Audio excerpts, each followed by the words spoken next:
Durante una gélida noche de enero en Reykjavik, Berna, la hija de Brian, salió a disfrutar de una velada con amigos. La ciudad, con su habitual sensación de calma, ofrecía una aparente seguridad. Sin embargo, en las primeras horas de la mañana, todo cambió. Las cámaras de vigilancia capturaron sus últimos movimientos conocidos. Caminaba sola, algo tambaleante, dirigiéndose hacia la orilla antes de desaparecer.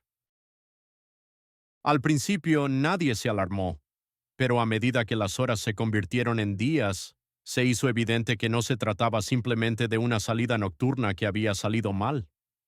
Algo trágico le había ocurrido a Berna, y cuando la verdad salió a la luz, conmocionó a todo el país. Nacida en 1996 en Islandia, Berna Jonstider era hija de Silla y su esposo Briognese.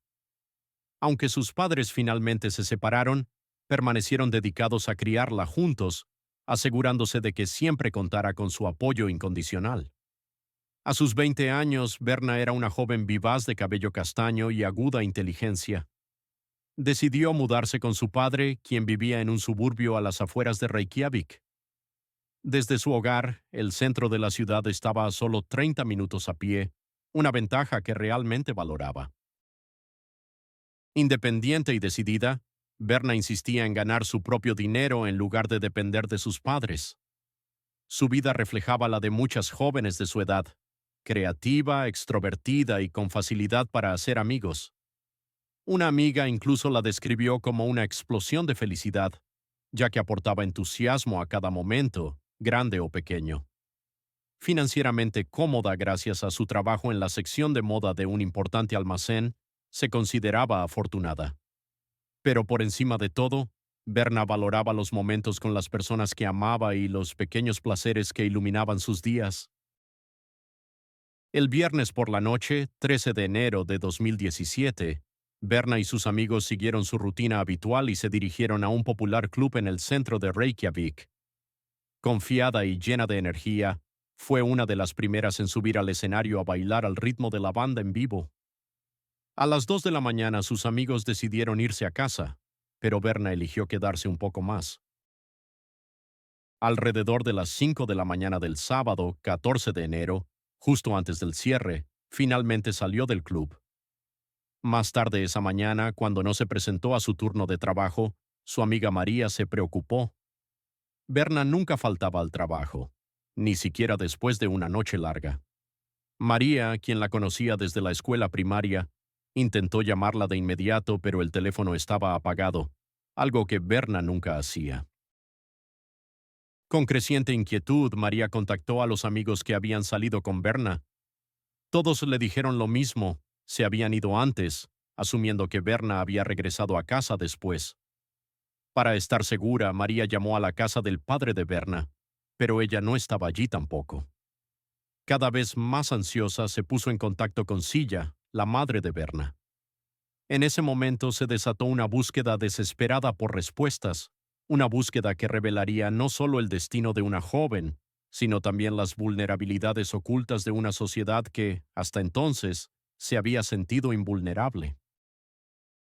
La noticia la devastó.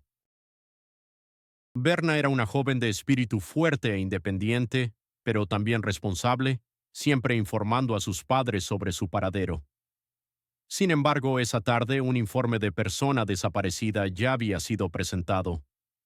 Desesperada por respuestas, Silla recurrió a las redes sociales, publicando sobre la desaparición de Berna y pidiendo a otros que compartieran el mensaje con la esperanza de traerla de vuelta a casa. En cuestión de horas, su publicación se difundió rápidamente, acumulando miles de compartidos. Sin embargo, no había rastro alguno de Berna. Esa noche, Silla no pudo dormir. Permaneció al teléfono con los servicios de emergencia suplicando por cualquier actualización, pero el silencio se prolongó. A las 9 de la mañana del domingo, la policía finalmente liberó una pieza crucial de información. El teléfono de Berna se había conectado a las 5:50 de la mañana del día anterior a una torre de telefonía en una zona industrial de Hafnarfjord, una ciudad ubicada a unos 9 kilómetros al sur de Reykjavik. Al enterarse de esto, Silla, junto con varios familiares y amigos cercanos, se dirigieron de inmediato al área.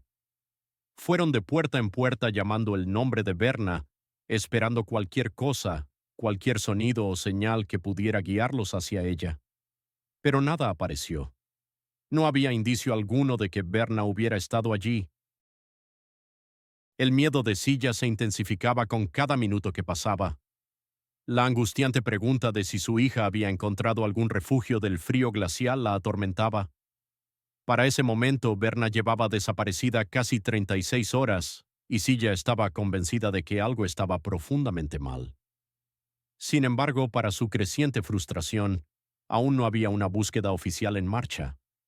La policía era reacia a actuar sin pruebas sólidas de juego sucio, lo que causaba que la respuesta se moviera dolorosamente lenta.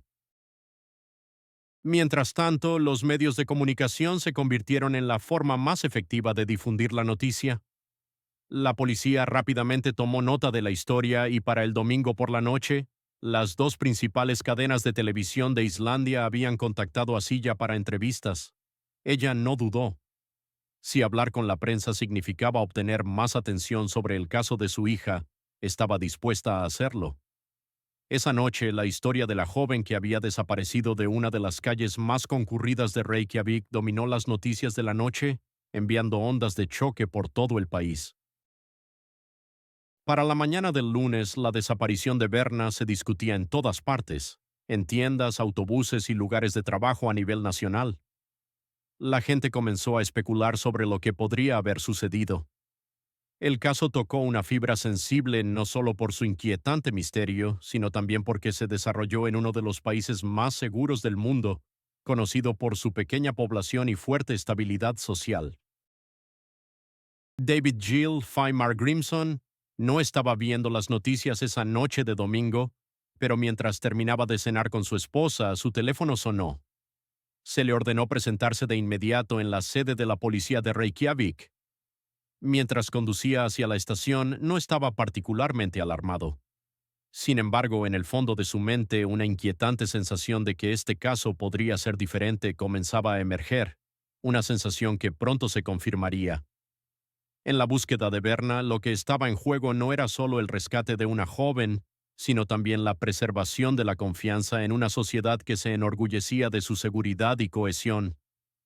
En cada esquina de Reykjavik se respiraba una atmósfera de incertidumbre, un recordatorio de la fragilidad de la percepción de seguridad en un mundo cada vez más impredecible. La experiencia de los investigadores indicaba que casos como este rara vez resultaban ser serios. Sin embargo, la inquietud crecía en las calles de Reykjavik, los oficiales para que los perros de búsqueda pudieran rastrear su olor. Paralelamente comenzaron a revisar las grabaciones de seguridad disponibles, aunque la ciudad no contaba con un sistema de vigilancia tan extenso como el de otras capitales europeas.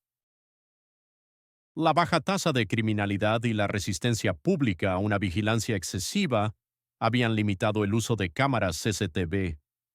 A pesar de ello, los detectives lograron reconstruir los movimientos de Berna después de que saliera del club en la madrugada del sábado. Las imágenes obtenidas eran borrosas, pero mostraban a una joven ligeramente ebria y con hambre. Se detuvo en un puesto de comida nocturno para comprar un falafel pita, vestía botas negras, jeans oscuros, un suéter gris y una sudadera con capucha negra. Caminaba lentamente por la calle comercial, iluminada por las luces de las tiendas y farolas colocadas cada 10 metros, asegurando que el centro de la ciudad permaneciera brillante incluso en medio de la noche. Sin embargo, en algún momento entre ese instante y las 5:50 de la mañana, Berna desapareció. En muchos países, una joven caminando sola en la madrugada sería motivo de preocupación, pero en Islandia no era inusual. Las personas de todas las edades, hombres y mujeres por igual, se desplazaban libremente a cualquier hora, confiadas en que el crimen violento era casi inexistente. A pesar del viento cortante y las temperaturas gélidas, Berna parecía imperturbable. Visiblemente un poco ebria, en un momento dejó caer algunas monedas, se agachó para recogerlas y continuó su lenta pero decidida caminata. Las cámaras de vigilancia capturaron sus movimientos desde varios ángulos mientras se desplazaba por la ciudad. En un punto dobló una esquina y se dirigió hacia una calle estrecha que llevaba al mar. La detective Jill Fee observaba las imágenes detenidamente, anotando cada detalle. Las monedas que dejó caer, la manera en que su hombro rozó ligeramente a un transeúnte. Luego, en la siguiente tanda de imágenes de vigilancia tomadas unas calles más adelante, Berna había desaparecido. Había girado en una calle lateral o subido a un vehículo que pasaba. Al revisar nuevamente las grabaciones, los detectives notaron un pequeño Kia Rio rojo que circulaba en dirección opuesta a Berna, un auto en el que podría haber entrado. Era una posibilidad que debían considerar seriamente. Sin embargo, la calidad del video era demasiado baja para identificar al conductor o leer la matrícula. Una búsqueda en la base de datos nacional de vehículos reveló más de 100 coches del mismo modelo y color registrados en Islandia. A las 2 de la madrugada, los padres de Berna llegaron a la comisaría.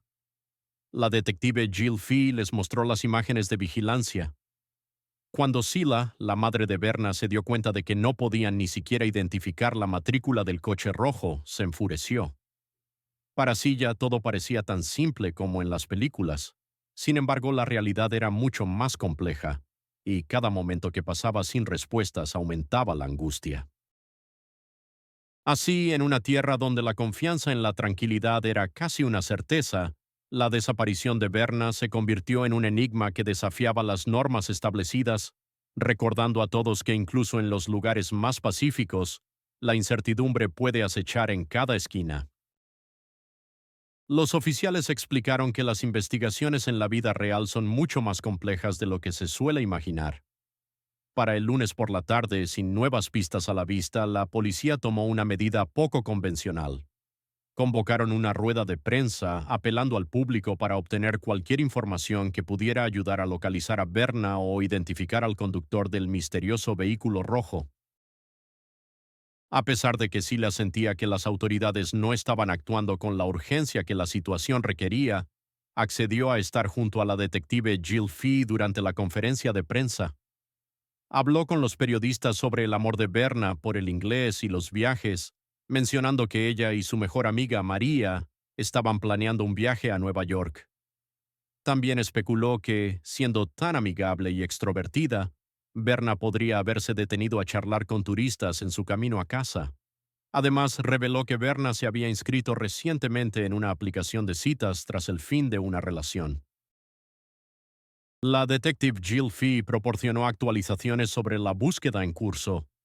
El caso había sido asumido por la Asociación Islandesa de Búsqueda y Rescate, una organización con un siglo de experiencia en la respuesta a emergencias en un país donde los peligros naturales a menudo representan una amenaza mayor que el crimen.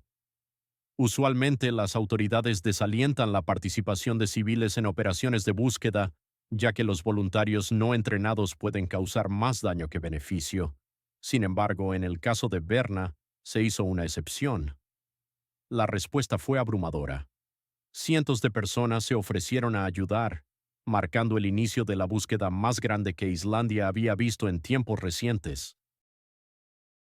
Poco después de la conferencia de prensa, cuando el lunes llegaba a su fin, un desarrollo inesperado cambió el rumbo de la investigación.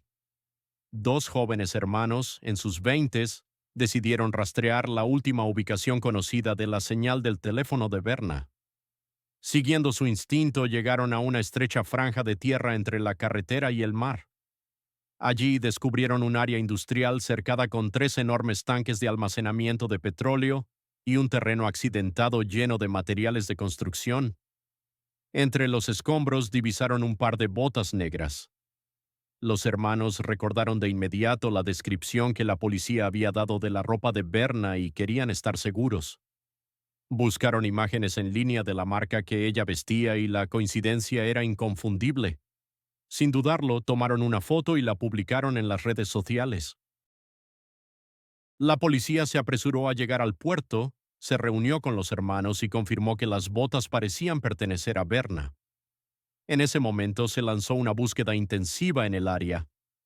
Los buzos se sumergieron en las gélidas aguas mientras los drones escaneaban el terreno desde arriba. Entretanto, los detectives bajo el mando de Jill Fee revisaron las grabaciones de vigilancia del puerto y entonces encontraron algo. Alrededor de las 6 de la mañana del sábado, poco después de que Berna desapareciera, un vehículo rojo. Así, en este enigma de desaparición, se entrelazan los hilos de la tecnología moderna, el instinto humano y la voluntad colectiva, recordándonos que incluso en las tierras más remotas, la búsqueda de la verdad y la justicia sigue siendo un esfuerzo universal e inquebrantable. Con el hombre no identificado que había sido captado en las imágenes de seguridad. Este arresto marcó un punto crucial en una investigación que había captado la atención internacional debido a sus intrincadas ramificaciones y a las implicaciones geopolíticas que suponía la intervención en aguas internacionales. El momento en que los oficiales pisaron la cubierta del Polar NOK fue tenso y cargado de incertidumbre. El viento azotaba con fuerza y las olas rompían contra el casco del barco, creando un ambiente casi cinematográfico para una operación que parecía sacada de una novela de espionaje. Sin embargo, esto no era ficción. Era una realidad en la que cada decisión tomada por el equipo de detectives podría tener consecuencias de largo alcance. Dentro del barco, el ambiente era sombrío y hostil. Thomas Muller Olsen y su compañero parecían sorprendidos, aunque no totalmente desprevenidos. Los registros del barco fueron inmediatamente asegurados, y la tripulación fue interrogada. Aunque muchos de ellos afirmaron no saber nada sobre las actividades de Olsen, los detectives sabían que el tiempo era esencial para desenmascarar la verdad oculta tras las sombras. Simultáneamente, en tierra firme, los análisis forenses de las muestras enviadas a Suecia comenzaron a arrojar resultados. Los expertos confirmaron que las manchas rojas en el asiento trasero del coche eran, de hecho, sangre humana, y la comparación con la muestra de ADN de Berna resultó en una coincidencia. Esto proporcionó una conexión directa y contundente entre los eventos ocurridos y los sospechosos detenidos en el Polar NOK. Mientras tanto, en los pasillos de la justicia, las autoridades islandesas y groenlandesas comenzaron a coordinar sus esfuerzos para asegurar que Olsen y su cómplice enfrentaran las consecuencias de sus acciones. La presión pública aumentó, y el caso se convirtió en un símbolo de cooperación internacional y de la lucha contra el crimen que trasciende fronteras. El desenlace de esta saga fue un testimonio del poder de la colaboración y de la determinación inquebrantable de aquellos encargados de proteger el orden y la justicia. En un mundo cada vez más interconectado, donde las acciones de unos pocos pueden tener repercusiones globales, este caso sirvió como un recordatorio de que la búsqueda de la verdad es un esfuerzo colectivo que requiere valentía, ingenio y sobre todo una firme dedicación a la justicia. Así, en las frías aguas del Atlántico Norte se escribió un nuevo capítulo de un relato que habla de la eterna lucha entre el bien y el mal, y del incesante esfuerzo humano por mantener el equilibrio en un mundo en constante cambio. La tranquila costa de Islandia, con sus aguas gélidas y paisajes majestuosos, se convirtió en el escenario de un misterio perturbador. En el corazón de esta historia se encuentran Thomas Olsen y Nicola Olsen, dos hombres que, a pesar de compartir apellido, no tenían vínculo de sangre alguno. La cámara de vigilancia los capturó juntos, pero lo que siguió puso a prueba la capacidad de asombro de una nación. El capitán del barco, Polar Nok, mostró una cooperación inquebrantable con las autoridades islandesas. Tras 10 horas de interrogatorio, el navío dio media vuelta y regresó a aguas islandesas. Fue allí, en el interior del buque, donde los oficiales hicieron un descubrimiento que cambiaría el curso de la investigación: 50 libras de hachís escondidas en la cabina de Thomas. Sin embargo, este hallazgo palidecía en comparación con la revelación que aguardaba en el triturador de basura del barco. La licencia de conducir de Verenas, cuidadosamente doblada y descartada como un papel cualquiera. Este documento fue enviado de inmediato a un laboratorio forense en Noruega, donde el análisis de huellas dactilares proporcionó a la detective Jill Fay una prueba irrefutable que vinculaba a Thomas con la desaparición de Verenas. A pesar de las crecientes evidencias, Thomas se mantuvo en un silencio impenetrable, negando cualquier participación y rehusándose a proporcionar información, que pudiera ayudar a encontrar a la mujer desaparecida.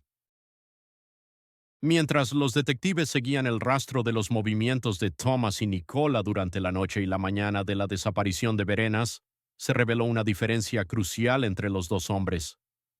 Thomas tenía antecedentes penales, mientras que Nicola no.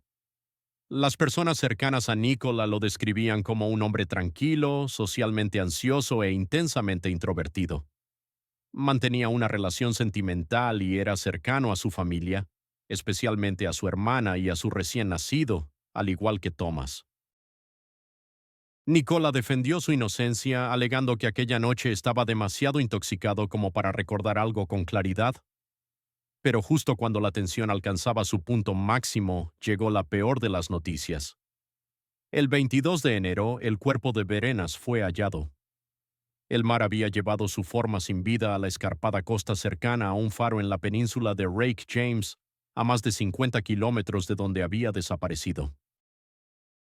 Fue encontrada desnuda, y la autopsia confirmó que había muerto ahogada en las aguas heladas.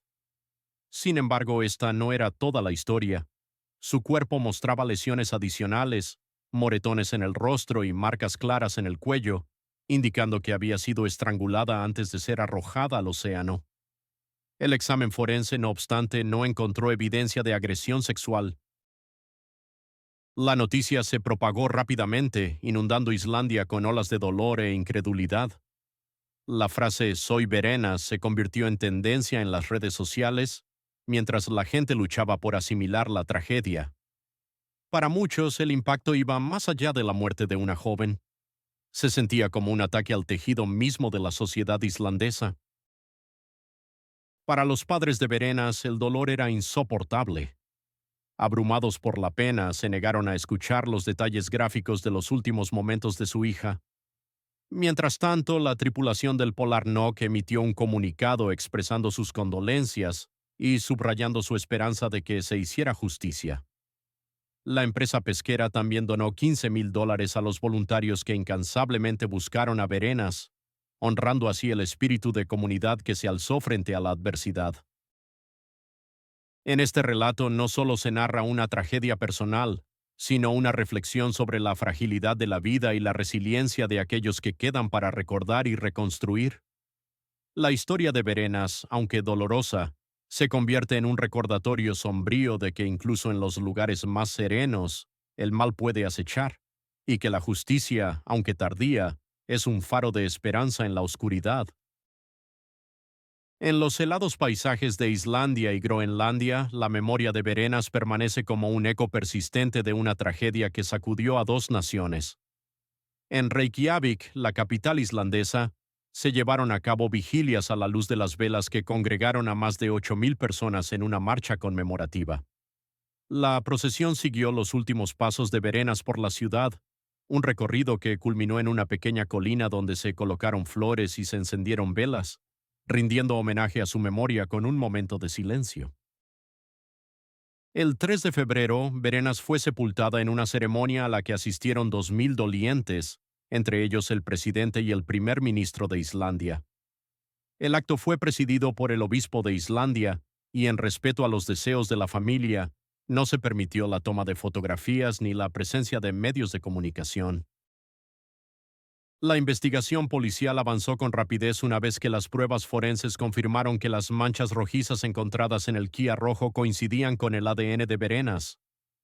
Thomas Muller Olsen fue formalmente acusado de asesinato y posesión de drogas. Su acompañante, Nicola Olsen, fue liberado tras determinarse que no estuvo presente en el momento del crimen. Según la reconstrucción de los hechos, Thomas había dejado a Nicola, quien estaba demasiado intoxicado para recordar lo sucedido esa noche, antes de que, por razones aún inciertas, Verena subiera al coche de Thomas. A pesar de la creciente evidencia, Thomas nunca admitió su participación. Durante 9 interrogatorios policiales se aferró a la misma historia, aunque surgieron inconsistencias. Para agosto su juicio estaba listo para comenzar, y la fiscalía había reunido pruebas aún más contundentes. El ADN de Thomas fue encontrado en el cordón de una de las botas de Verenas, y su huella digital apareció en la licencia de conducir de ella, que había sido descartada. Además, las imágenes de las cámaras de vigilancia mostraron a Thomas comprando productos de limpieza y posteriormente limpiando el interior del Kia rojo. Al entrar en la sala del tribunal, Thomas cubrió su rostro y se sentó de espaldas al público. Se declaró culpable de los cargos de drogas, pero continuó negando el asesinato, alegando que había limpiado el coche porque un amigo había vomitado en el asiento trasero. En un intento adicional de desviar la culpa, acusó a la policía de maltratarlo durante su detención. Sin embargo, Nicola finalmente testificó en su contra. A pesar de haber afirmado inicialmente que recordaba poco de esa noche, Nicola identificó a Thomas como el asesino. En septiembre, el tribunal emitió su veredicto. Thomas Muller Olsen fue declarado culpable de asesinato y tráfico de drogas y condenado a 19 años de prisión. También se le ordenó pagar aproximadamente $250,000 en multas y restitución. Meses después, el Tribunal Supremo confirmó la sentencia, rechazando su apelación. Poco después, Thomas fue trasladado a Dinamarca para cumplir su condena. En las secuelas del asesinato de Verenas, las autoridades de Reykjavik decidieron expandir la red de cámaras de vigilancia de la ciudad con el fin de mejorar la seguridad y prevenir futuros incidentes. Esta medida, aunque controvertida, refleja un intento de equilibrar el deseo de justicia con la necesidad de preservar la seguridad pública. En el silencio que sigue a la tragedia, la ciudad se enfrenta a la tarea de sanar, recordando a Verenas no solo por su trágico final, sino por la luz que una vez trajo a quienes la conocieron. En un esfuerzo por mejorar la seguridad y el bienestar de las mujeres durante sus desplazamientos nocturnos, se ha lanzado un innovador servicio de transporte exclusivo para ellas. Este servicio, denominado Women Only Ride, se ha diseñado meticulosamente para ofrecer una alternativa más segura en las horas de la noche, tiempos en los que la vulnerabilidad suele incrementarse. Las conductoras, todas mujeres, han sido seleccionadas y capacitadas exhaustivamente para garantizar un viaje tranquilo y confiable. Además, los vehículos están equipados con tecnología de rastreo en tiempo real y un sistema de comunicación de emergencia, asegurando que cada pasajera pueda sentirse protegida y conectada en todo momento. Al ofrecer un espacio únicamente para mujeres, se busca no solo reducir los riesgos asociados al transporte nocturno, sino también fomentar un sentido de comunidad y apoyo entre las pasajeras. Así, en este servicio, la seguridad se convierte en un viaje compartido, donde la noche ya no es sinónimo de incertidumbre, sino de confianza y protección.